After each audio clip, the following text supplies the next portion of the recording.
really fucking matter. There's like 4 things that matter, and they really fucking matter. I mean, objectively, I mean, you should care, especially you, if you thought about it for 5 fucking minutes. Welcome to episode 33 of the Outer Voices podcast. As always, this is your host, Keem and Esmè. Yay! Another week. We survived the apocalypse yesterday because the world was supposed to end, according to some people, September 23rd, and we're recording this on the 24th. So we made it. Either that or we didn't get raptured. So we survived. I got seen by a lot of people on Bi Visibility Day. Oh. Actually, no, I did not get seen by that many people yesterday. I spent all day in a room behind a screen listening to people. That was fun. Legally, of course. Yes. I did nothing and just did nothing on Bi Visibility Day. But that's okay because I'm not bi. Did you go see some bi people? No, all I saw was myself. Aw, you should have seen some bi people. Some of us don't know anyone in his current location. Okay. So, but we digress. Yes. It's time for us to move into our news segment of the week, and it has been another difficult week of the news. I think that we just live in this reality now. It's a bunch of fucked up timelines, but here we go. You want to go first or should I? You go first. Okay, so if anyone who doesn't already know, because it's national news at this point, it's everywhere at this point, everyone's favorite Cheeto in chief, the great tanned asshole above all, has in the past couple days in a speech in Alabama stated that any NFL owner who has players who protest during the national anthem and don't stand for the flag, the NFL owner should fire those players. Specifically, as most people know, who are listening, have to do with Colin Kaepernick and the other NFL players and coaches and such who are protesting all the things that are going on by not standing for the national anthem. Also, this has extended on to out of the NFL into the NBA with Stephen Curry and quite a few other NBA players who were disallowed to visiting the White House,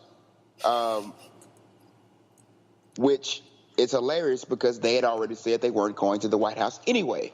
Yeah. But currently, and also he's going along with all this, he had also commented that ESPN should fire, I can't remember her name, the woman who tweeted about him. So Trump is on a warpath right now. He's on a warpath with everyone. But now his newest targets are specifically black figures in sports who are protesting right now, as they should, as they exercise their rights to free speech. But I'll digress on that. Yeah. But this is not new news to most people. Most people have been following what's been going on. The interesting thing, though, is that with his comments, once again, it seems that Trump has violated the law. Uh, there's a federal statute that bars the president from influencing private entities. So basically, if you're the president, you can't tell a business what to do. You can't tell a corporation that they should do this, they should do that. That is beyond your scope. You are not allowed to influence capitalism in such a way. That being said, getting up during a speech as the president of the U.S. and going, NFL owners who are private corporate entities should fire employees. That's what NFL players are. That is a violation of the law. Mm-hmm. Mm-hmm. And despite what Trump supporters think and what many other people who don't know any better think, the president cannot break the law. The president is still privy to all the laws that the rest of us have to abide by.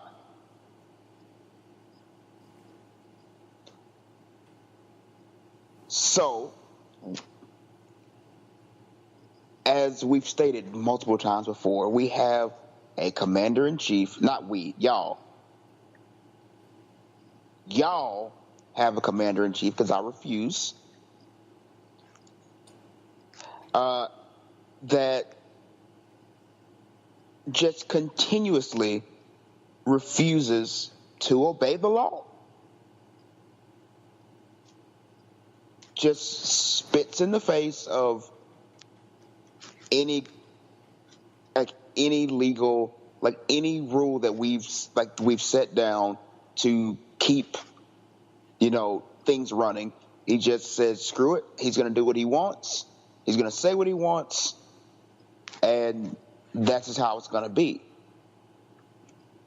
Now, this is as Americans, I'm starting to wonder, this NFL thing, this NFL sports thing, while it may seem like a minor infraction, which it's not a minor infraction, it's a very bold move, even though it seems small. It's the significance behind the president telling a corporation what they should do is so not only let me jump in. Not only the president violating the law by telling a private company what they should do with their employees, but the president telling a company what they should do to their employees who are exercising their right to free speech in a way that the president doesn't like. Right. Very true. This is not a small thing. Right. Yeah, that's what I was getting to. This is not just a violation. This is not a small thing. This is not just a violation of a federal statute. This is in essence, a constitutional violation. Mm-hmm. And you cannot do that. You cannot do that. And I wonder what is it going to take for the American people to say enough is enough? Where is the line going to be? Because it's shown that this man has no respect for the law, no respect for the Constitution, no respect for the American people at all. He has been harder. He has been more hardline on someone kneeling for the pledge and the national anthem. He has been more hardline on a professional football player and professional football players than he has been on actual fucking Nazis. Yeah. And I don't understand where the American people will draw the line anymore. Like, is it going to take an all-out, this man ordering military operatives or the police or something to go into the street and start killing people before people go, hey, okay, enough is enough? Because these things are becoming more blatant, more ridiculous as this year has progressed. So there are a whole lot of issues to unpack in this not even one news story, but this realm of news stories that's happening right here with Trump and these sports figures and everything. So, I mean, that's really my point of my news section. Esmè, you have anything you would like to add? My first thing is, what would you like to see people be doing, right? Like, you say, when will the American people have had enough? Like, what does that need to look like, though? See, that is a difficult question. What I would like for it to look like is people going out and doing some serious, like, protesting sounds weird to me. Like the word protest, like, boy, people that go out and protest more. No, I mean, people are protesting this stuff and people are going out, but the issue is, it needs to be more. Like, people need to really just. It needs to be more than social media activism at this point. And you're seeing it more. I mean, more people are taking a stand. More people are saying, no, we're not going to just stand for this. I mean, the NFL is losing millions of dollars right now because people are boycotting the way the NFL has been, like, blacklisting players who protest. Yeah. But there needs to be some movement, because right now we're reactionary, and that is not good. We can't sit here and wait for this idiot to do something and we react, be fired up for a week, go back, wait for him to do something else. Mm-hmm. Mm-hmm. There needs to be continuous and steady protest of not just the things he does, but him in general, and it needs to be confrontational. Yeah. Like, it can't be, oh, well, we stand blah, blah, blah. It needs to be confrontational. The president needs to see that the American people are not on his side. Because right now, the most confrontational people are the damn neo-Nazis. And as far as he's concerned, that means people like him. Well, I think part of the problem with that is that Trump, and actually more specifically his followers, right, the people who support him, have successfully convinced mainstream America, and by mainstream America, I mean most American people, not the way they use mainstream America, which is to refer to themselves and how they're being oppressed by liberal media, blah, blah, blah, whatever. Anyway, but they have successfully convinced most Americans that there's no difference between people who are confrontational in the course of fighting fascism and confrontational fascists. Oh, they've actually seen. It seems to me that they've convinced the American mainstream that people who actually that actually fight fascism are worse Yeah. than confrontational fascists. Right, because Because because yeah, fascists are just exercising their right to free speech, whereas people who are Antifa, right, are there to just cause chaos and destroy the property of innocent American civilians and blah blah blah. Right? yeah, no, I got you. Yeah, Anyway, this got on a real long it's tangent. no, but it's an important tangent Yeah. because this is insane. Like, we should not live in a country where we have been convinced that fascism is okay, that authoritarianism is okay.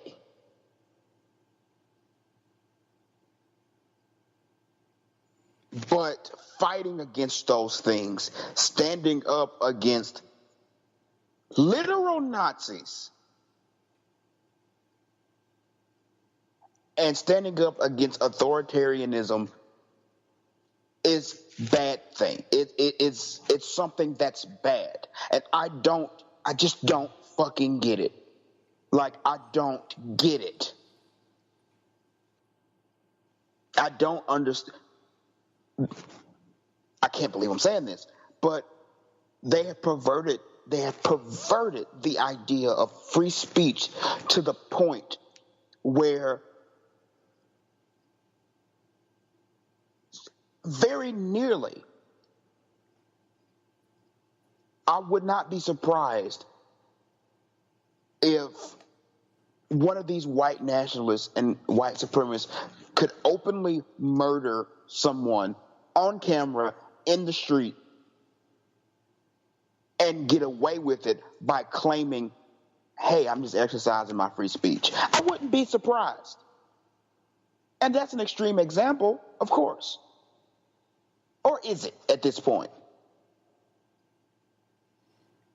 I mean, fuck. They found, sorry, random aside, they found last week they raided a, like, high level, whatever that means, white nationalist home and found the bodies of like 6 people of color that they had murdered.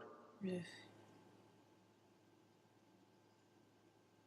But these are the people who are fine people, according to y'all's president. And a person who is kneeling in silent protest, who is literally peacefully exercising their right to free speech, is a son of a bitch. His words, not mine. Yeah. I don't get. I'm sorry. I just don't get what has happened. I just don't get it. I don't get what the fuck has happened. I am appalled, and this was not supposed to build this much rage right now, but it has. Yeah. Well, let's save this. Story. Let's save this because we've got plenty to rage about in our topic segment for today with our interview. Plus, I wanna take a turn for the absurd. Yeah, please. So, my news segment comes out of Canada this week. You may have heard of this. So, at the University of Toronto, they have a psychology professor who's been making news. He's been making waves in Canada and a little bit in the United States pretty recently for very, very publicly refusing to use gender-neutral pronouns and refusing to use the pronouns requested by his colleagues and students that do not match what he thinks their pronouns should be, which makes him an asshole. Let's be real. But he's using his platform as a pretty well-known person in his role as a psychology professor to like put these rants out here about all like you know this stuff, right? Like I disagree with this, blah blah blah. People should use their pronouns based on their sex, blah blah blah, whatever. Anyway, doesn't believe that gender neutral pronouns should be a thing. All of this. Anyway, likes to refer to objective biological reality a lot. Anyway, so this guy, Jordan Peterson, went to the movies this week and held up the ticket line for 12 minutes trying to insist that he wanted to get tickets to see him. Are you shit? No. Yup. No. Yup. No. Yes.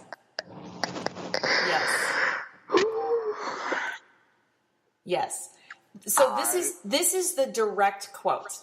This is the direct quote when he was interviewed about it. He said this: "The objective biological reality is Pennywise is a male monster who is mostly a clown and sometimes a bug, but always a boy.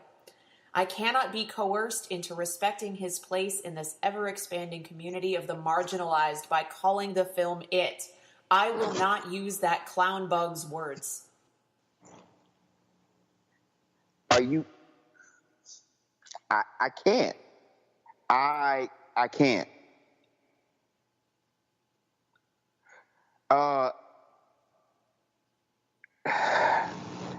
Okay. What?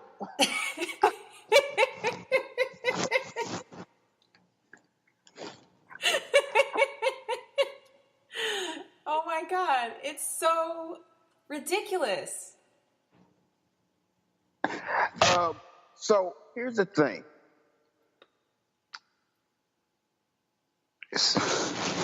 With that being said, I'll tell you even more why that's ridiculous. So the actual entity known as It, christened It by the children of the novel / movies. Mm-hmm. First of all, it is a name, not a like pronoun in this case. It's a proper name. It is a shapeless, formless entity that has existed since the beginning of time. But no, Keem, the objective biological reality of this fictional monster is obviously that it's a boy. I'm not done here. It's a shapeless, formless thing. However, in the book, it takes a female form. What? It takes the form of a large female spider with eggs. While the clown, Pennywise, the leper, and Bob Gray, another form it calls itself by, all refer to it as male. It also has female forms because it's a shapeless, formless, shape-shifting entity of evil from before time. And also fictional. It's, of course, very fictional. I'm not leaving that out. Not leaving that out. Like the ridiculousness of it being fictional and you having this issue with a fictional character. But even as a fictional character, he's wrong. Yes. And also, just to make this even more fun, right? So as he was standing in the lobby of this movie theater, going on his like fucking horrific transphobic screed about gender neutral pronouns and the biological reality again of this fictional creature, went on to state loudly in front of everybody that if he's going to be taken to jail for refusing to call it, then so be it. He'll gladly go, because you can be arrested for that. Apparently, no, I don't think that that's true. Nobody was trying to arrest him. They did not call the police. All that they did was the manager came out and asked him to leave.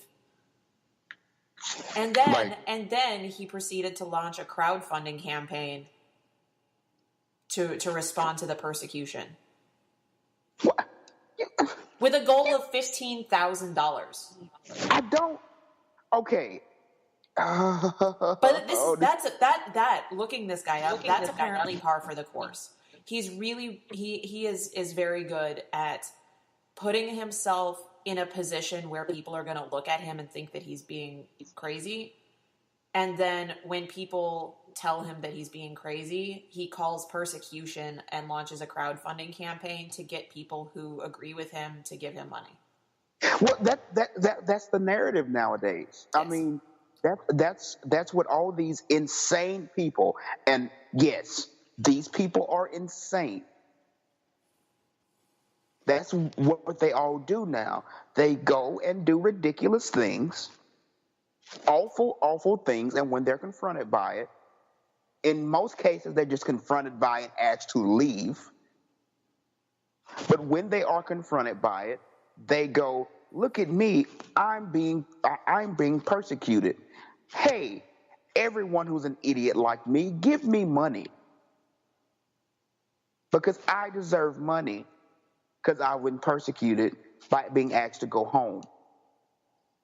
For being an asshole to the people behind me in line." Like, this is par for the course. Like, for all of them. This is the new normal. And, oh my God, this is buffoonery. Mm-hmm. And you would think Canada would know better. No, Canada likes to pretend they're all high and mighty, but they're not that much better than the United States. Good God. But at least they got Justin Trudeau. Yeah, well, when Justin Trudeau comes and talks about all those Native women who are missing, then we'll talk. But that's a whole other rant, and I don't want to get into it right now. Coming for you, Canada. You're next. Yes, mostly because we don't have time to get into it because we have an interview to do. We do. So as we go, as we get ready to go into the elevator, Jesus, the interview. Let me end this segment by saying, fuck Trump, and fuck that guy from Jordan Peterson. Jordan Peterson. Fuck Jordan Peterson. Except don't. And screw both of those people, and we shall move on into our interview segment. After a brief musical interlude. Yes, I almost forgot. I'm tired. Enjoy.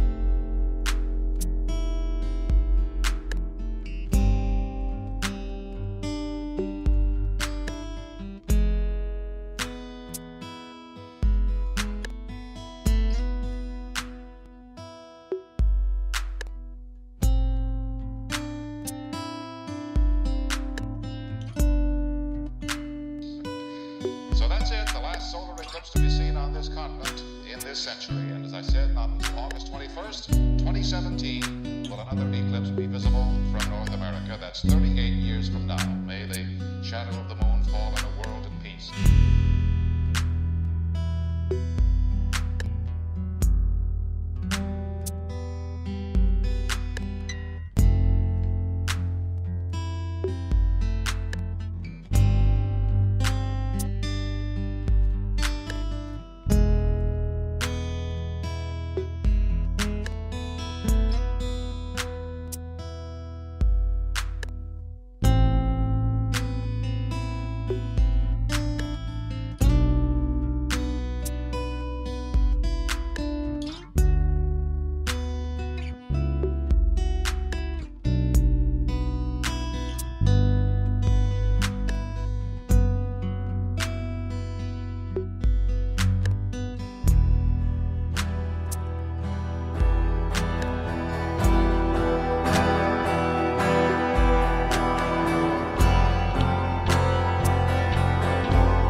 All right, welcome back into our interview section for today. And with us today, we have Rob Ray, who is the National Director of the Original Motto Project. Is that right?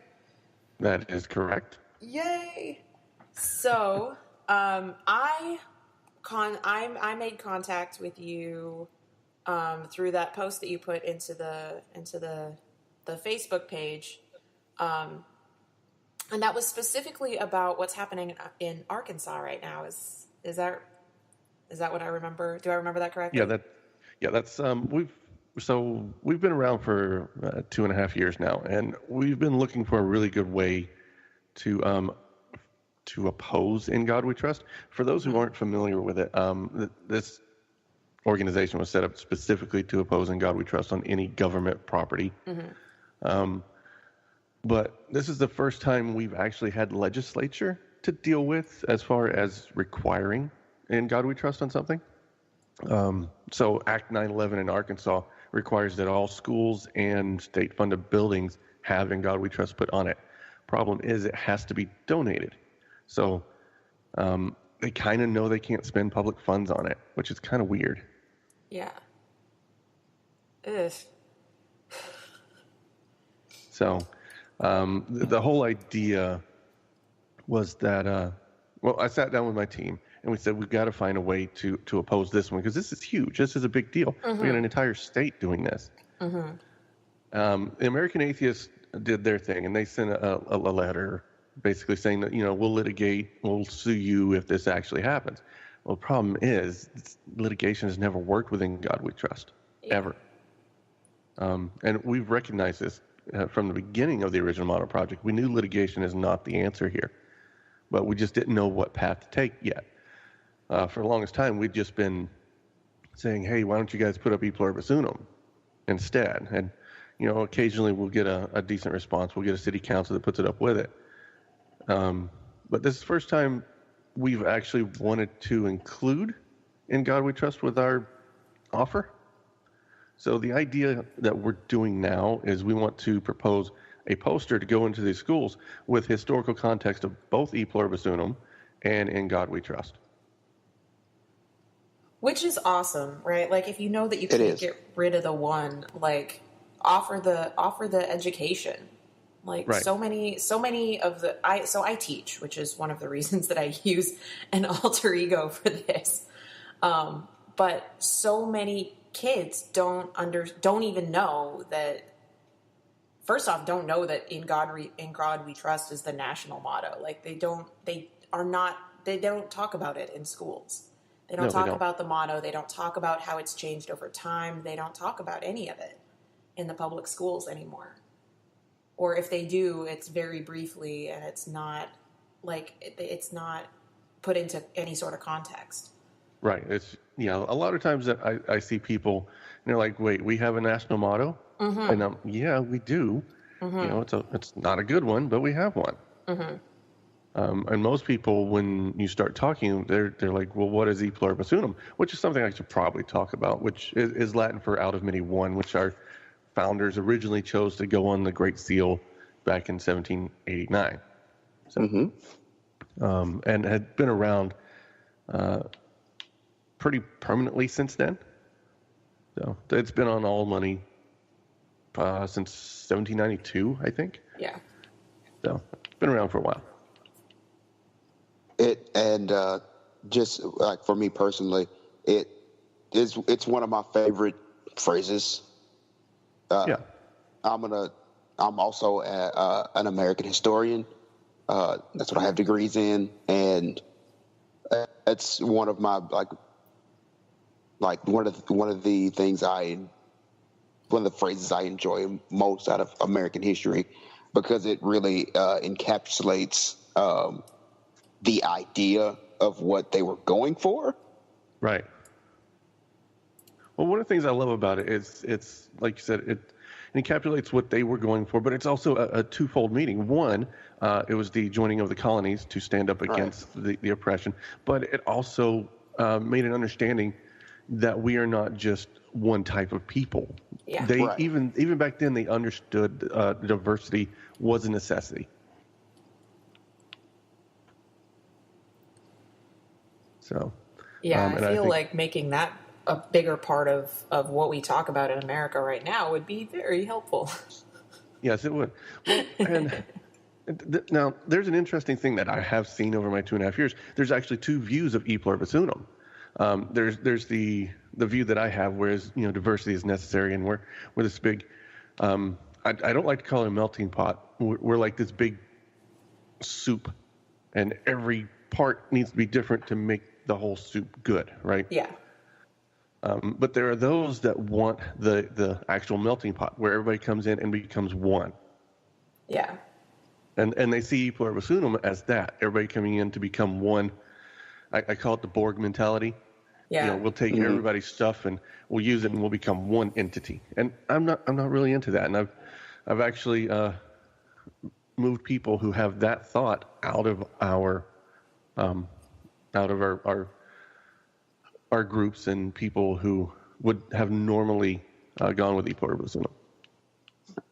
And the problem with that mindset is the assimilationist mindset is when they go, oh, it's the melting pot. They've already picked out a flavor, right? And they just want to add people in and make it that flavor. That's not how anything works, actually. That's why I prefer to call America a soup instead of a melting pot. I think it's a much better analogy. I would have to agree with that. Or pizza. or pizza. Yeah, depends on on which one you like. Yeah. Yeah, my analogy that I had heard that I really like is that it's like a mosaic. Yeah. Although, like, let's just sit here for a while and come up with all these different. No, we don't need to sit here and like invent a variety of analogies to represent how important diversity is in America. All right. It's also making me kind of hungry, so we're gonna move on from this. Wait, what doesn't make you hungry though? That's a good point. Yeah. So, like I said, we want to create this poster, and we're in the middle of designing it. I mean, none of us are designers, right? So we're having fun, working with the tools, trying to make this thing look really good. So that's been a challenge.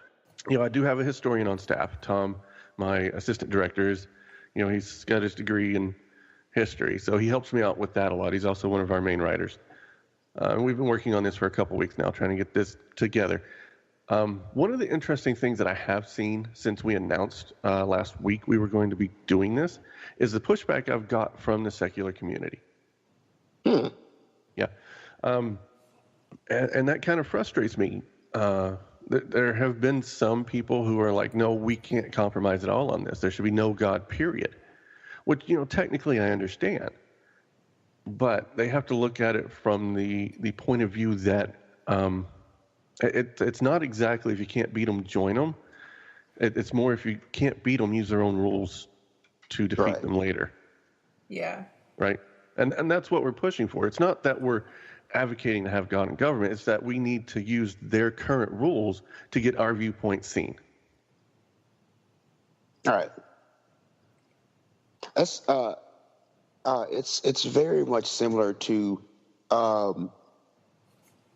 when it's it's similar to the evolution and creationism debate in schools, where people try to compromise and go, okay, let's make sure everything in general is like all the information is given out there, and let discerning minds, take what they can from that information. Because we even, sorry, as a secular person myself, we get to the point where we are bombarded with the especially Christian quote unquote nature of the society we live in, but we also have to realize that we are a nation with very diverse ideals. Mm-hmm. Correct. And trying to go in and say, okay, well, we just need to remove this and get it out and replace it. It's just not going to work immediately that way. That's just not how it's gonna. It's not how it's gonna happen. Right. And it takes compromise and work towards this stuff. We can't change those things immediately. Like that's impossible. That's right. And one of the things that we talked about on the team when we were deciding to do this was the fact of how many people don't even know E pluribus unum was the de facto motto, right? Mm-hmm. And we figured any way to get that in front of people is a good way to make this work, because then we can start changing minds on the ground. We can start raising awareness of what the founders actually wanted, and we can start. The only way we're going to get this changed is through legislation. Yeah. Right. I don't think litigation's going to get it changed. The courts were pretty solid on this, but the only way that we get it is through an act of Congress, literally. And the only way to get Congress to do anything is when constituents tell them they want something. And right now, constituents don't care about the motto. But if we start getting it in front of them, it may take 30 years, but it will happen. Yeah. It's very interesting to me, because you said like the going through the course is just not happening. It's very interesting to me, especially like I just recently started law school, and we've already been going over things. It's interesting why the courts are so reluctant to hear and even like consider changing or having some kind of effect on "In God We Trust." It seems very, especially with it being so recent in court history, like in American history, because "In God We Trust" has only been the national motto since 1956. Right. It seems very odd that the courts are just like, no, we're out. We don't want anything to do with this, especially considering the federal question involved. And of course, go ahead. Sorry. Oh, sorry. Yeah, and even when they did touch it, they like handled it with gloves and said, we just don't really want to deal with this. They called it ceremonial deism and said this is fine, and they moved it on their way. They didn't actually touch the context and the content of what the motto actually means. Right. And even saying it's ceremonial deism, that's not constitutional. Right. That's there's a huge federal question there, and ignoring it violates it. Right. So it's actually kind of scary a little bit, but my opinion is not very high on the Supreme Court currently. So yeah, mine either. Of course, in general, right now. What, really? No way. They may be a little lopsided. Yeah. Yeah. But yeah, I get exactly what you're saying, and it's frustrating to me, who deals with this all the time. What's interesting though is when I start using the ceremonial deism argument as a turnaround. So what I've done in the past is, okay, let's call it ceremonial deism. Is your religion, is your belief in your God really? Are you willing to put that down as just deism, right? And then they start backing off. You're like, no, this is a relationship with God. This is my belief with God. And I'm sitting there saying, but you're saying that this is allowed because of ceremonial deism, but you're inserting your personal religion into it. So how is it ceremonial deism at that point? Yes. Which is, they get somewhat frustrated with that argument. Because I mean, you caught them in. You caught them in a web right there. Yeah, I mean, they're either. Well, basically, one of my favorite things to do is call out hypocrites, and that's being somewhat hypocritical there. Yeah. I mean, and even so, like even if they use like, oh, it's just the deism argument, it's still very much Christian deism. Yeah. Like that's a big G on that God. Yeah. That's very specific. And it can't technically be deism directly, because deism doesn't. Most deists don't believe in a God that you could trust. Right. So that's kind of thrown out the window as well. So I'm really lost on some of these religious arguments that they use. I've seen pretty much all of them. So that's pretty much me on almost every religious argument. Like I I don't see what you're using. It's not there.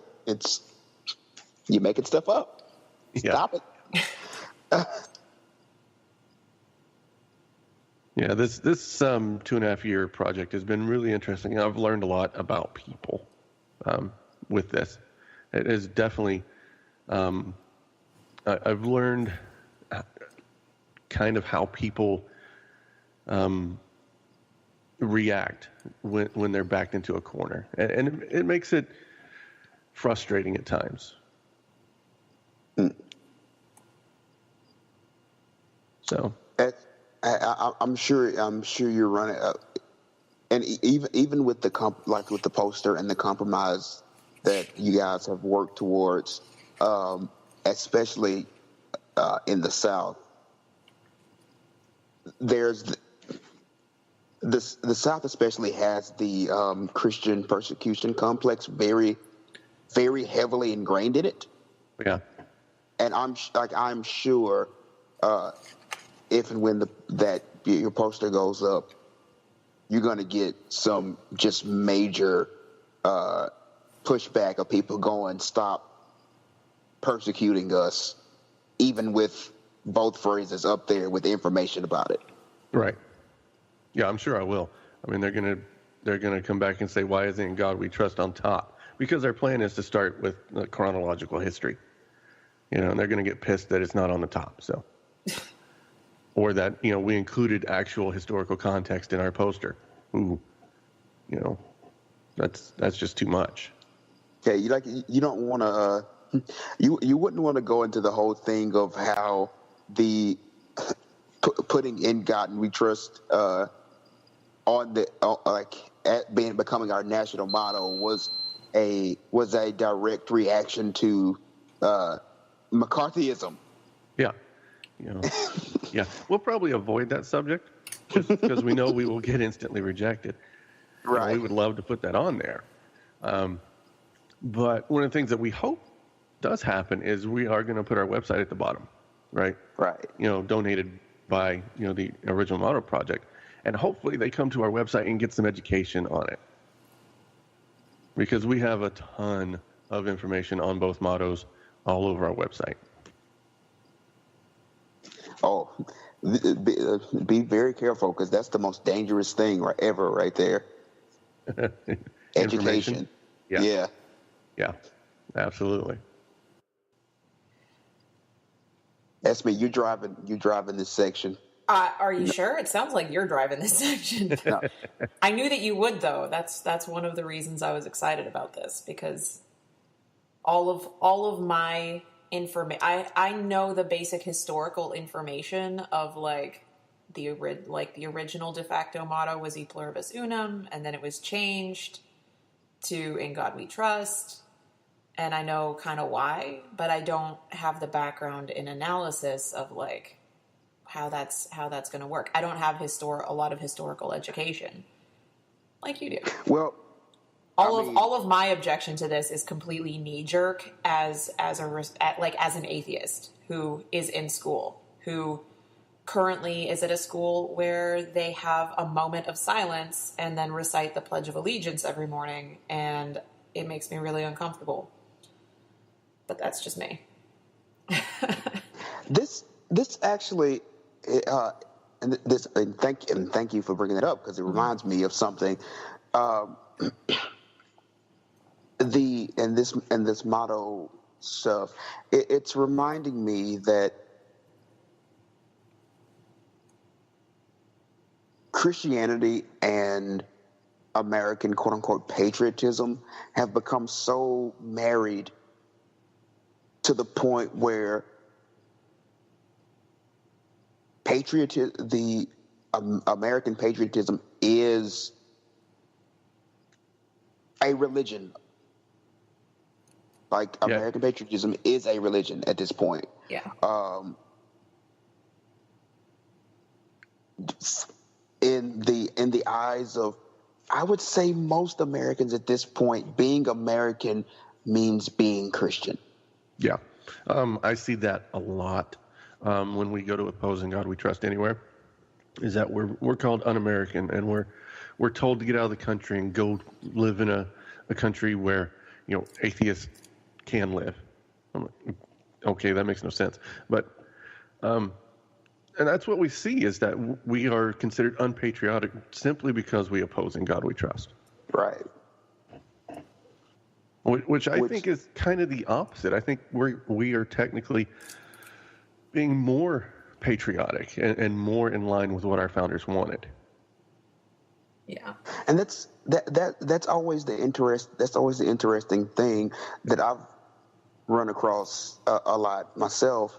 So I consider, and I've spoken about this many times on the show, I consider myself very patriotic, but patriotic to the ideas that I think the founding fathers were shooting for.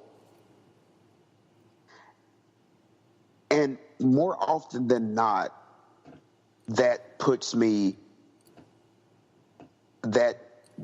called un-American. Right. And I mean, of course, being a very open atheist, I might as well, I might as well have ICE agents come to my apartment and take me, knowing them, to Mexico, even though, that's right, no way. But, as far as the American public is concerned, I'm as not American as you can get. Just from, believing in things like separation of church and state. Yeah. And, non-compulsory shows of patriotism. Yeah, and I think when we get down to it, using this motto is almost a compulsory, that's a tough word, show of piety and patriotism. Yes. Mm-hmm. The fact that we have to use it, it's on the money, so we have no choice. Yep. So That's just kind of my thought on that. No, it's true. It's very symptomatic of. It's very symptomatic of a major problem in our country. That actually reminds me a lot of one of the president's officials. I think it's a few weeks ago, maybe like a month or two ago, was quoted as saying opposing the president was paramount to opposing the will of God. Yeah. Ugh, And that's gross. Yeah, that's his that is religious gross. advisor, right? Yeah, that was his religious advisor. Yeah. So, like, that just reminded me of this conversation. Just like this is what so many people in our country believe, that patriotism, and in that case, following an idiot.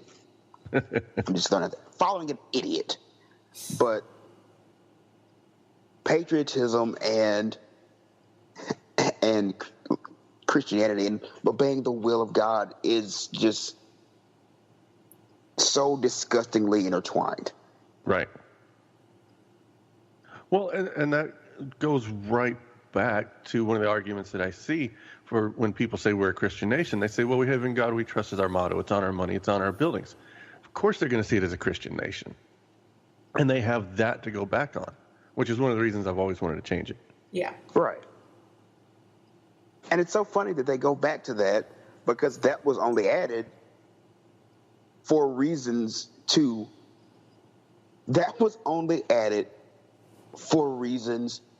encourage patriotism. Mm-hmm. Like, it wasn't really added to say, well, we're a Christian nation, it was added to say, well, look at these in their eyes, look at these dirty atheist communists. Right. I mean, even And if we go back as far as 1864 when it was first put on money, it was Right. kind of the same concept. It was to show how pious the Union was as opposed to the Confederates. right, like these, this phrase exists. This phrase exists not for not for religious reasons, but for very political reasons. Yeah. And people going, "Hey, it's a Christian nation. Look, because it's right there. It's political." No, it's there because it's political. They just used used a religious part to try to get the public on their side. Yeah. So, oh my God. Keem's all This is fired a up. pretty. Oh yeah, yeah, and you should be. I mean, this is a major issue and a major stepping stone towards getting a truly secular government again. I mean, we haven't had a truly secular government since the 50s. Yep. Right. If even then, if we had it. I've heard the argument, and just a little personal background. I went to a Christian reform school, like Presbyterian reform school, and but surprisingly, in our history class, we were taught that most of the founding fathers were either deists or secular. Right.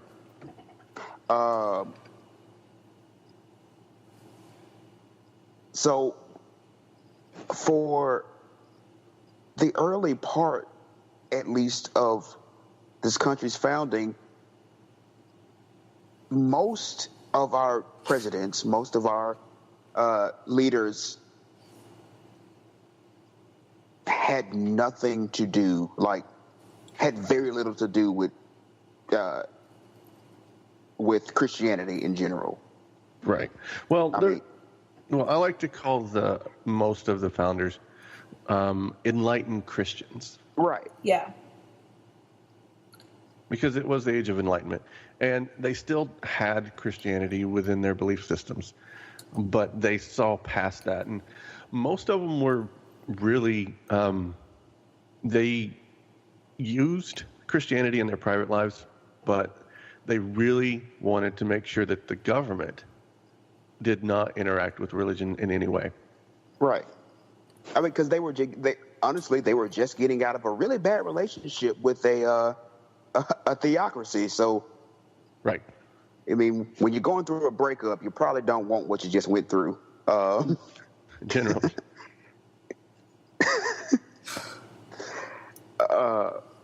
But yeah, it's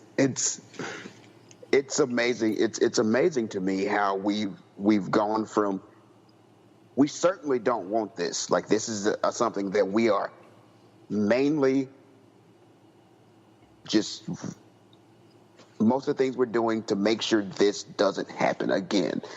And from the 1950s on, we're just like, screw it. Let's put God back in our schools. Yeah. And let's put another cross on the Washington Monument, make it put another beam on the Washington Monument and make it a giant cross. Like, I should not have said that. I just gave somebody an idea. Edit that out. Fat chance. Yeah, I mean, I get it. What's interesting, though, oh, man, I just lost my train of thought. That cross idea just blew me away. I was like, that's awesome. We should try that. What have I done? No, but you're absolutely right. We came from a mostly secular government in the beginning to what is now and today being railroaded into a form of theocracy. In my opinion, the laws that are coming out, the way our government is now being front-loaded with theocratic Christians is disgusting. Yeah. Very right. And my latest thing that I realized, and I knew that this was a problem, I did not realize how many states had it. There are 7 states who explicitly bar atheists from holding public office. Yeah. Oh, yeah. Well, luckily, the Constitution supersedes that. So. Yeah. But yeah, it's still in their Constitution. One of the reasons it's still in their Constitution is because it is so difficult to remove constitutional clauses, and it's not worth the battle. And I agree with them. It's really not worth the battle. Especially for a law that can't be, oh man, I missed the word. Enforced? Enforced, thank you. Yeah. Wow.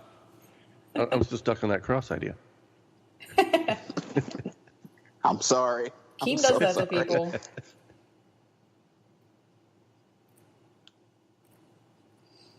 But yeah, like I always tell people the Constitution is the biggest defense of basically the only thing keeping this country from completely devolving into utter chaos. Like the last line of defense is the Constitution, because it's too, like, it's set up where it's too much to fight it. Yeah. And when you really want to try to fight it, you usually end up doing something dumb like, secession. And that didn't work out too well. No, that did not. For either side, really. Yeah. Though I wouldn't be surprised if some states, wink, wink, Mississippi, wouldn't try that shit again. Yeah. That would be a little more difficult this time. It was pretty damn difficult the last time. That's true. Oh, my God. Yeah. Sorry, now I'm stuck back on the giant cross. You ruined it. It's over. It's done. It's terrible.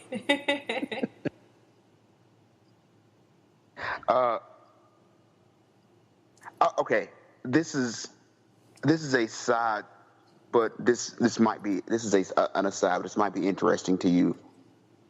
Have you noticed? Because we were talking about how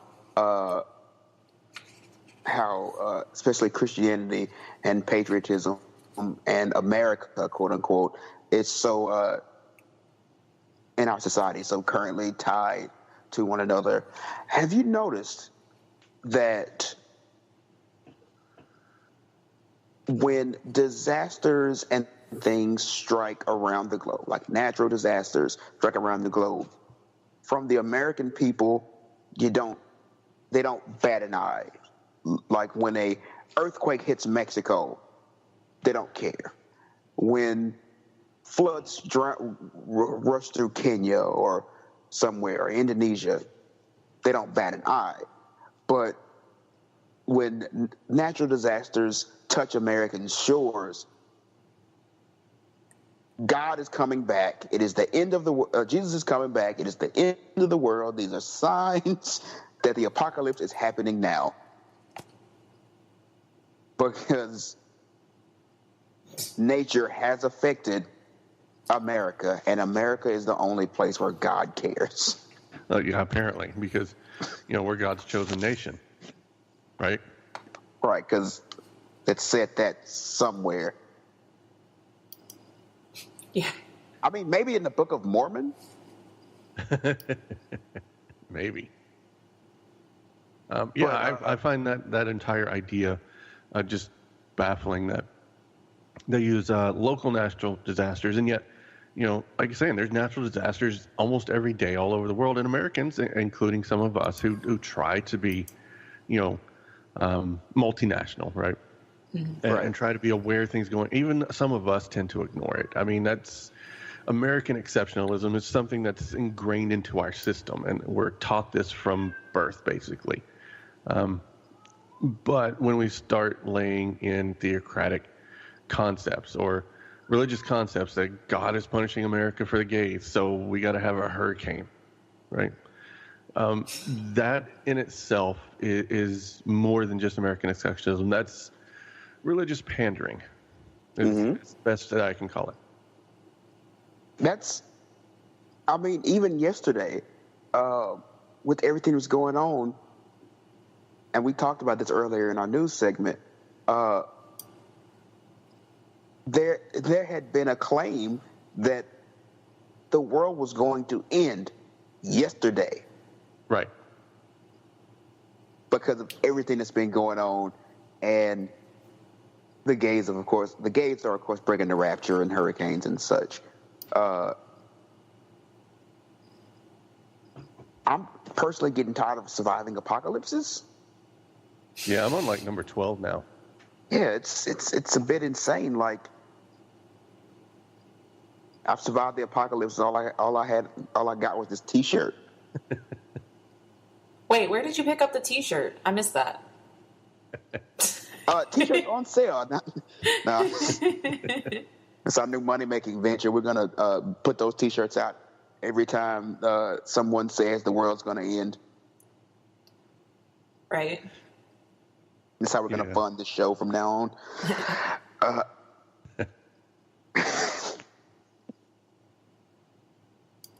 But yeah, it's these things amaze me. Basically, today's show, even from our news segment to this interview portion, has been I sit back and look at America and go, I'm so confused. I don't know what's going on here. Yeah, I agree with you. Just watching pretty much since the election, I've watched America just tumble into this weird spiral of self-hate and depression. Just pretty much all of America. Right. The entire country, like, there have always been problems. There have always been very intense issues. But since the election, and actually since right before the election, the country has gone from there are these issues that we're trying to figure out to everything is now right on the surface. Like, everything is on the surface. Every problem that we have is extraordinarily exaggerated. Mm-hmm. And society is almost completely self-destructive at this point. And I mean, I don't want to blame it on one person. I want to say it's bigger than that. Well, but it is bigger than that. It seems like one person has basically taken an open wound and just pulled it apart. Right. For that visual. I'm sorry, listeners. I gave you that visual. I'm not on it today for visuals. Well, I get what you're saying. I think that he is a symptom rather than a cause. Yeah. Right. He's just an extremely visible. He's the symptom that has finally brought this to be like the thing that now we have to go to the doctor to see. Right. He's a hurt. It's been a really long time. We've been noticing like something's not quite right here, but it's easy to ignore, so I'm not going to deal with it. And now we have a big problem that we have to deal with. Yeah, he's like the tumor that shows up when you have cancer. Yeah. He's a cold sore. Like he's yeah. Like I always knew I had herpes, but now I have a very visible outbreak, and that's a problem. Right. Yeah. Yeah. I've been a little off kilter on a lot of things that I do ever since the election, and I've tried to get back to the way I was, but I don't think I can. There's been a lot of things that have changed, and there's certain things that I used to do very well that just don't they just don't come around for me anymore. Yeah. I think we're all broken. Like these past couple months have irrevocably broken every American, no matter what side you're on. It has broken every American in some way. Right. There's not a single person that has been unaffected. And that's horrifying. Yeah. Yeah, I absolutely agree with you there. Okay. Yeah, so I feel like I'm a little unusual in that my life has changed it almost completely since then. But I think that all of the changes that I've been forced to go through have been for the better. Right? Like the way that I exist in the world is not as good, or like the way the world reacts to me is scarier. But the changes that I personally have gone through have been for the better. I care more. I'm more active. I have learned that I can't sit back and just accept the things that happen. I have to work to do something different with it, which I was very complacent before. that's the thing. For some people, pressure turns coal into gravel. For other people, pressure turns coal into diamonds. Yeah. Yeah. I think my coping strategy, my coping mechanism is helping me.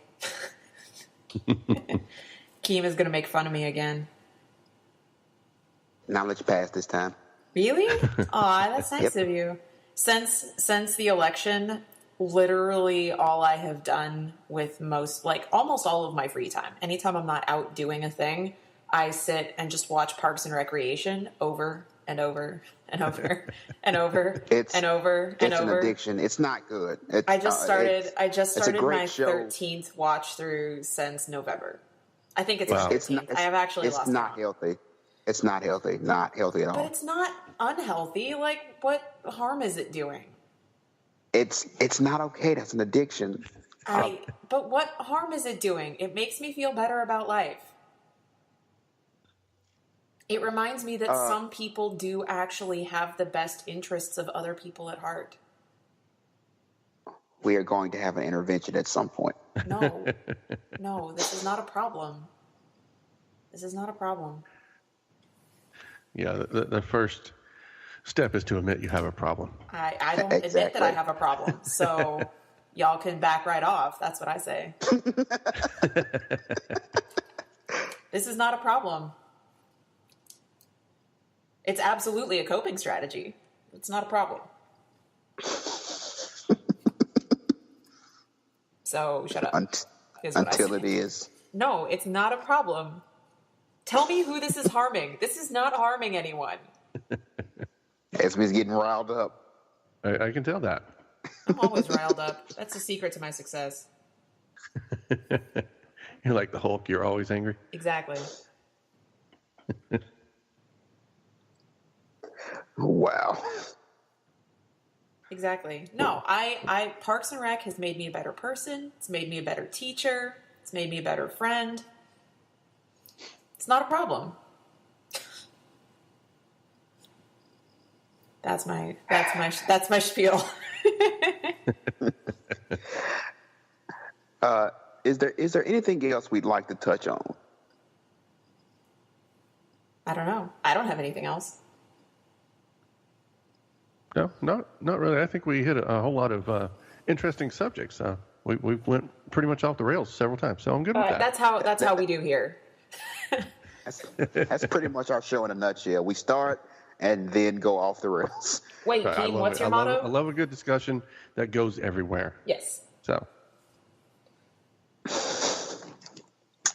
Well, is there anything you'd like to plug before we head out into our next segment? Sure. Well, of course, I'd like to plug the Original Model Project. I mean, that's kind of why I came on. So you can check out our website, originalmodel.us. We have a lot of good information there. Where you can find us on Facebook and occasionally on Twitter with that one.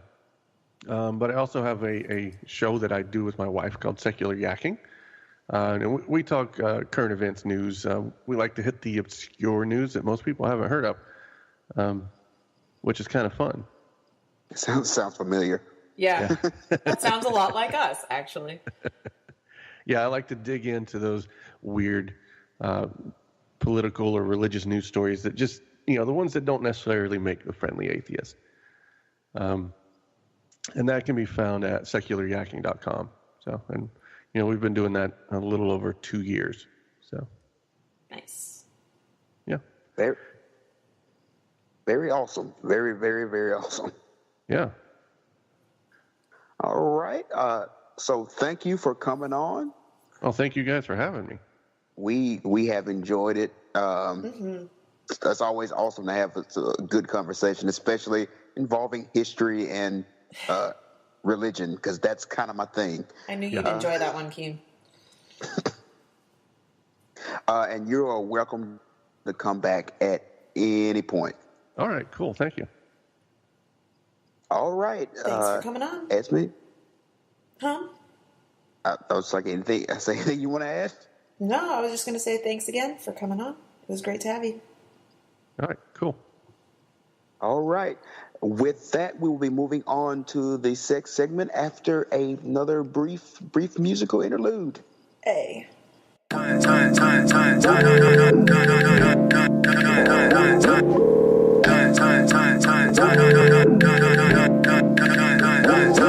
wrote this letter to my future self like, how are you doing? How is the road life? Where are you headed? Was there anything left when you turn right? At night I still sleep fighting boxing monsters in the parasol, reaching out in dark rooms and no one's there at all. Was it all in my head? Have you awoke from the strife? Do you still have pains in your back? Flashback to being jabbed with a knife, heart colder than Jon Snow getting stabbed in the night. It's hard to forget and harder to live. It's easy to run and easy to numb. I stand feeling dumb, facing cowards with guns. Welcome back again, and thanks to our musical artists for this week. It's always nice to work with our favorite people in the whole wide world. So, welcome back to the sex segment. Today, we're going to keep this short and sweet. We are talking about butt plugs. Yay! Yay! Wait, I was way too pumped up for that. There's no such thing as too pumped up about butt plugs. Sorry. There is no such thing as too pumped about butt plugs. So, for those of you who live under a rock, I say that a lot, for those of you who live under a rock, right? Butt plugs are basically exactly what they sound like, which is a thing that you put in your butt, and it just kind of sits there providing additional stimulation to the nerves in that area while you do basically anything, right? You can put them in while you're having sex, you can put them in while you're masturbating, you can put them in while you're, washing the dishes, or watching TV, or anything. You can put them in for anything. That's one of the beautiful things about butt plugs. Yeah, if you enjoy having that part of your body stimulated, go pick up a butt plug. So just like, shut up, Keem. I didn't say anything. Just like every other toy or tool or whatever you want to call them that's out there, butt plugs come in all sorts of different materials, some of which are better than others. You can find them in silicone. You can find them in glass. You can find them in metal. You can find them in wood. They have wood ones. Make sure if you're using a wood one that you get one from a company that is known to seal their wood with with body safe, waterproof material, so that it's not porous and so that it can be sanitized properly. You also don't want splinters in your butt. That is not a thing, Keem. I mean, don't go like whittle your own, is what I'm saying. Don't go like whittle your own, but I have not heard any reports of, and I do my research, right? I have not come across any reports of anyone ever getting a splinter in their butt from a wood butt plug or in any orifice from any wood toy, right? The real concern with wood toys is that you want to make sure that they're sealed properly so that they're not porous, and that that the sealer that they use on it is body safe, because there's a lot of wood sealers and things, varnishes, whatever, that are not body safe, right? They are toxic for whatever reason. Right. Surprise. I don't think anybody's surprised by that. But just to make sure that you are getting them from a good company. And that's my spiel about materials. I give that spiel about materials anytime I talk about toys at all, right? Let's talk about shape. So plugs, unsurprisingly, come in many, many different shapes. The traditional one looks kind of like an arrowhead, I guess.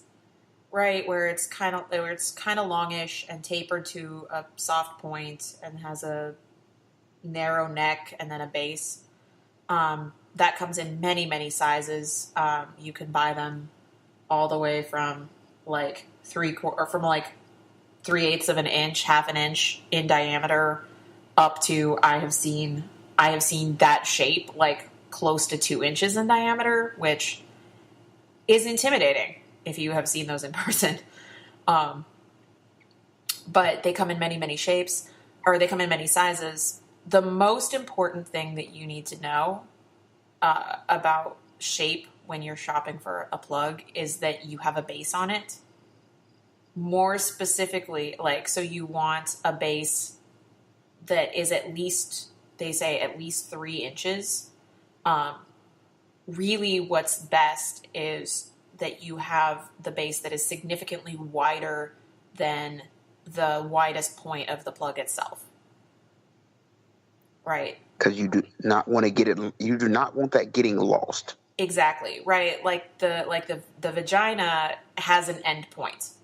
Most people with vaginas can, with some maneuvering, reach to the back of their vagina most of the time, right? Like it's a relatively, it might be inconvenient and a little scary and kind of difficult, but it's possible to fish something out of there if it gets in further than you meant it to go, right? It's pretty straightforward. You can handle that.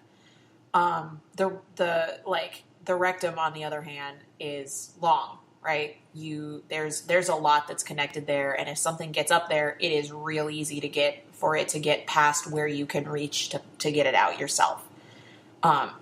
So you want to make sure that nothing's going in there that you're not going to be able to keep a handle on. So make sure anything that goes in your butt needs to have a flared base on it that will prevent it from going in further than it is intended to. That's just how it needs to be. And especially if you're using a really wide plug, you need to make sure that the base on it is significantly wider than the widest point of the insertable part of the toy. That's just how it is. That's my spiel on that. I will say, as far as butt plugs go, I personally have mixed feelings about them, and that's fine, right? Like nobody should like everything, right? I mean, it's okay to like everything, but it's okay to not like some things too. I don't particularly care for anal play most of the time on myself. That's great. Fine, whatever. So a lot of these things that I'm about to recommend to you, I am not speaking from personal experience. I am speaking from knowledge of the company as a reputable and very, very good like company to work with, and then reviews of these toys by people that I know who have used them, who have given me feedback on them.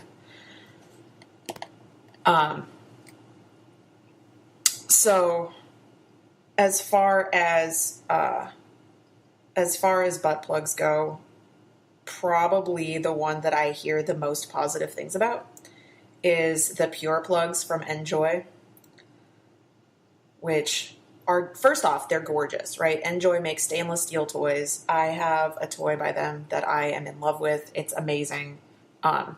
It's also enormous and like 5 pounds heavy, right? And horrifying. It's horrifying. It's not horrifying. It's beautiful. It's scary. It's beautiful. It's beautiful. But they also make a series of plugs, very simple plugs, in kind of an unusual shape. They're almost like an acorn shape, and then with a long, thin neck and a ring at the base for the flared base. They come in 3 different sizes: the small, medium, and the large. The medium is the only one that I have seen in person. It's about 1.25 inches in diameter at the widest point, but it's not spherical. It's not perfectly round. It's kind of oblong if you look at it from the top.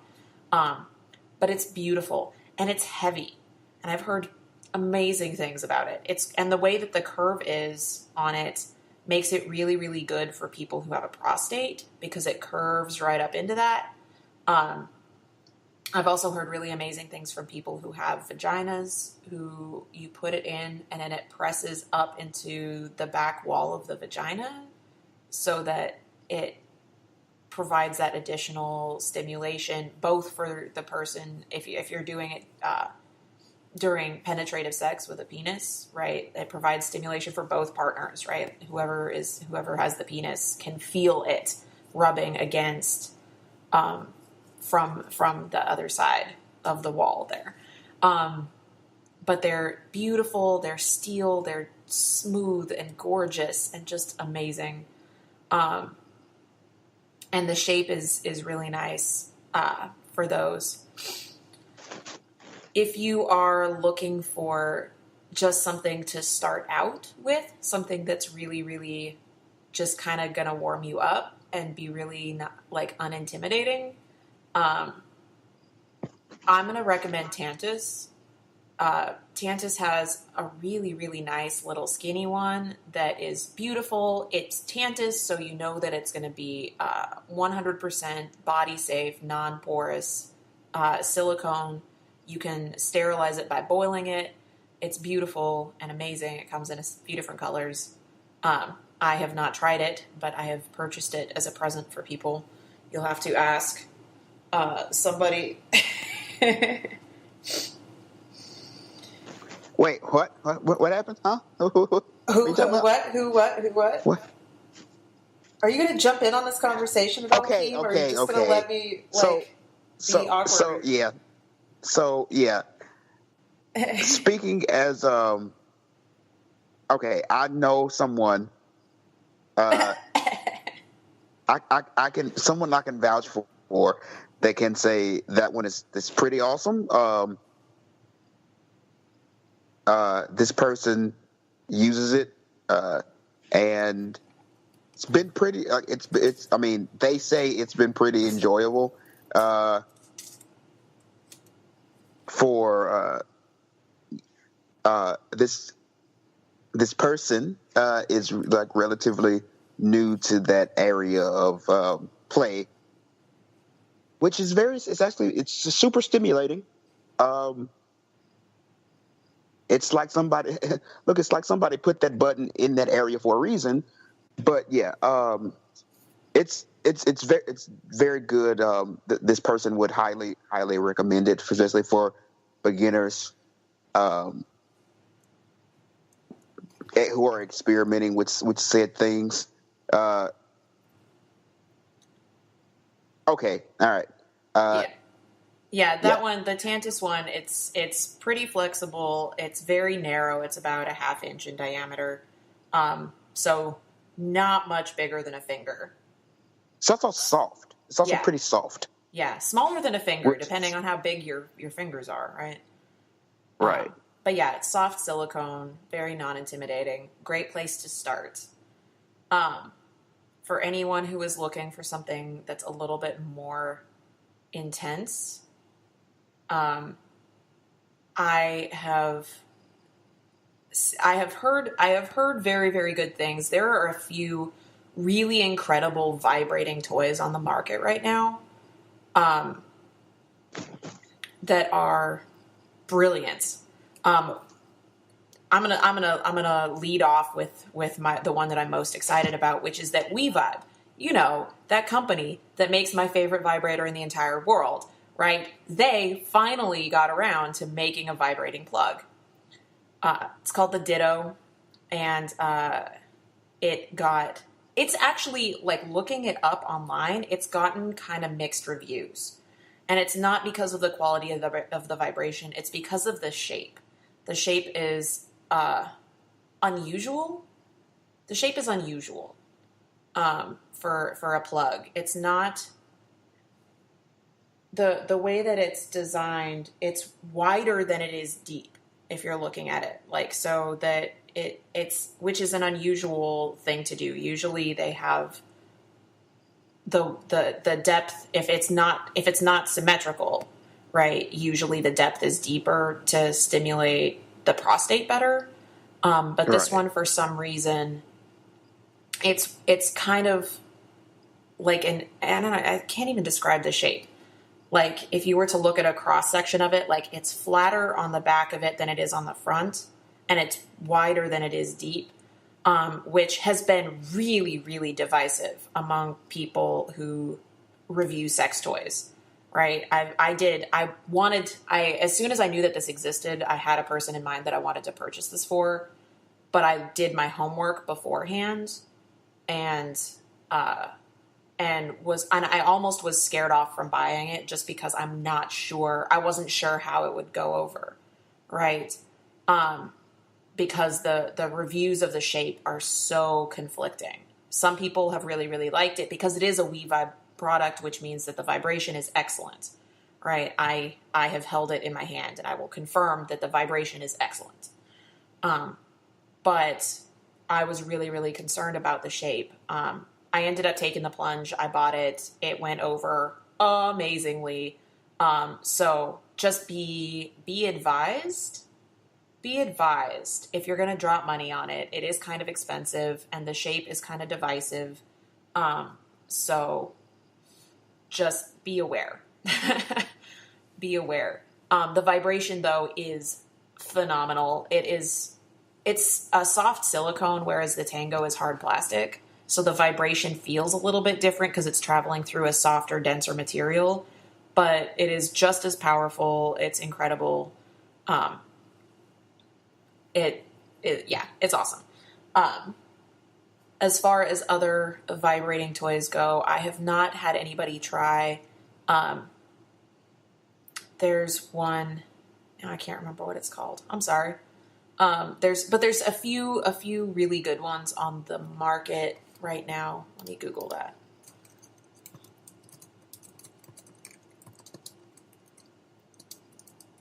We do the research as we broadcast. Oh, yeah, we do. Oh, yeah, we do. I feel like everybody who listens to our podcast knows that right now. Well, while you do the... B-Vibe is what it's called. B-Vibe have something that they call the rimming plug, which has vibration and rotating beads in the stem of it. They have a few other things, a few other products that vibrate. Their thing is they are remote controlled vibration. They have a variety of different products, and I have heard really good things about the quality of their products, though I have not had an opportunity yet to get my hands on one. Someday I will. I don't But then the other one, and those B Vibe and We Vibe are both kind of up there as far as price goes. They're both over $100. The B Vibe is getting close to $150 for one of their toys. But if you want a vibrating plug on a budget, I'm going to go back and highly recommend Vito, which is my company that I love so much. They make my second favorite vibrator in the whole wide world, which is the Vito BAM, which I talked about when we talked about bullet vibrators. But they offer right now a variety of... They have a small variety of anal toys. They've got one that's like a vibrating, almost like an anal beads toy, where it's got it's a stiff stem, so it's not like on a string, but it's vibrating beads, which I have used on someone, and it's gotten very, very good reviews.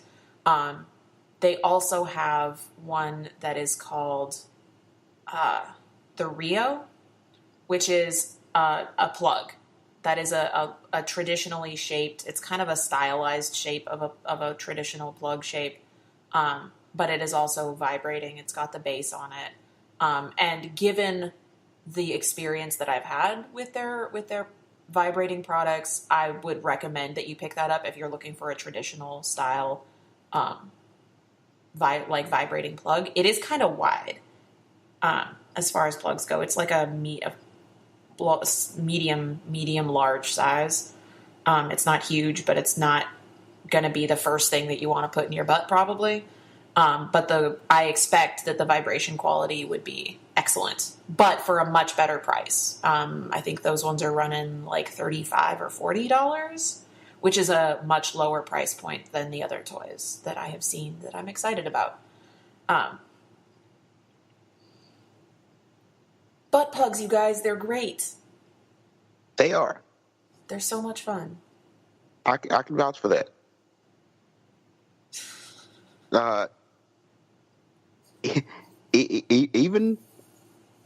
Even for we straight guys, they work.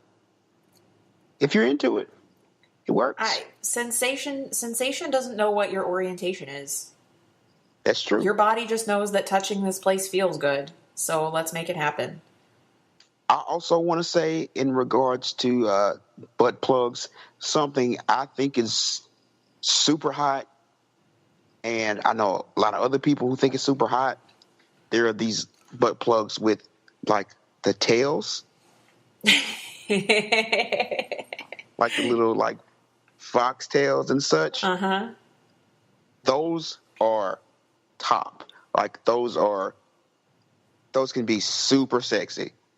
And see, this is the thing where we get into people are into different things, because I've always kind of thought that they're silly. But I know that many, many people find them extremely attractive. And I'm not here to hate on somebody else's thing that they like. See, some of us, including me, like little silliness sometimes. But there's so many things. There are so many things, right? My local sex toy store has some that have like, it's like a horsetail style of tail, but in like rainbow colors. They call them unicorn tails. That's awesome.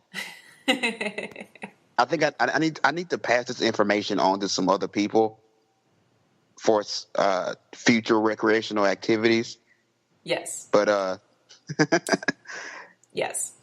They have ones that have like jewels in the base. Seen those too. There's so many different varieties. There's so many different things, right? They're amazing. Can I say the most ridiculous one I've seen though? Yes. Sign of the times, everyone. Sign of the times. I saw a fidget spinner butt plug. Oh my goodness. Which, honestly, with the spinning, the motion might feel pretty good, because that spin is going to cause it to move. So for the person, it might, as ridiculous as it looked for the person, it might have felt pretty good to them. But with that being said, it looked absolutely ridiculous. Yes. But if you're into that, there are fidget spinner butt plugs. There's a thing out there for everybody. Also, it would be pretty entertaining if you were with your partner or partners and they come into the room and there you are with a fidget spinner just spinning like nobody's business.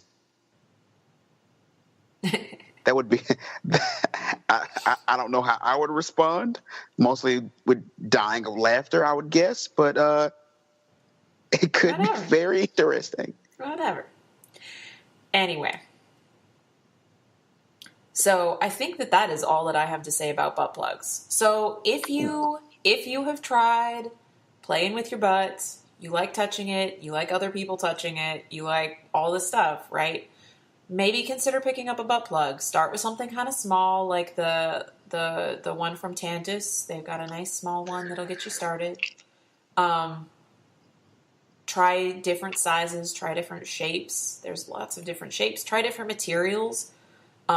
There are some that are designed specifically to hit the prostate, which is there are so many different plugs, you guys. Go do some research. They're amazing. They come in so many more shapes than just the traditional, like the one that kind of looks like a tree, right?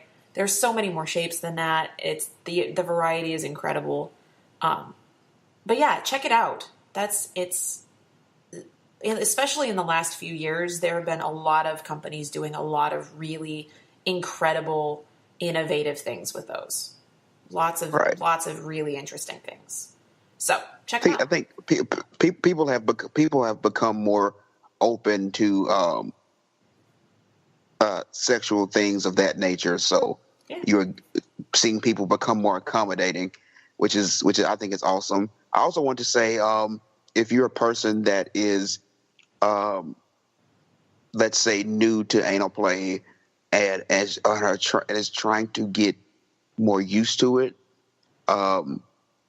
and try or want to learn to enjoy it more, or make yourself more whatever used to it, butt plugs are a good way for you to basically practice. Yep. And so if you're looking to try new things, there are options. Yep. And for people who have a vagina, they're pretty awesome during penetrative sex too. That's the only way that I really actually do enjoy them. That's my favorite thing to do with them. If I ever want to use one, it's during penetrative sex, because it just makes everything be like really intense and amazing for me. It's cool. So play with it. Have fun. Explore your body. Explore things. Getting airtight. No, I reject that. Sorry. Sorry. Yes, but as Esmè said, explore things that make you feel good. Make you happy. Yep. And I guess with that, that will be the end of our show. Yep. Special thanks to our guest today. Yep. Rob Ray from the Original Motto Project. And the and Secular Yakking. Yep. Let's not forget Secular Yakking. Yeah, don't forget Secular Yakking. We will have links to those websites in the description. As always, special guest to our musical artists for providing us music this week. As we say every week, if you are a musician who would like to have your music put on the show, we have been honestly running around like chickens with our head cut off. We haven't had a lot of time to go scout new people. So if you are an artist or you know someone who would like to have their music on the show, please let us know. We would love to have you. And if you are someone who would like to be a guest, possibly on the show, please let us know. We'd love to have you for that too. We're a pretty accommodating show, and we love to have people on. Yep. Especially people who like to talk about ridiculous things and awesome things and things that matter, or just like to talk in general. And I guess with all that, we are finished for today's show. Yep. Am I forgetting anything, Esmè? I don't think so. All right. With all that, this has been the Outer Voices podcast, and we have been Keem and Esmè, and we are out.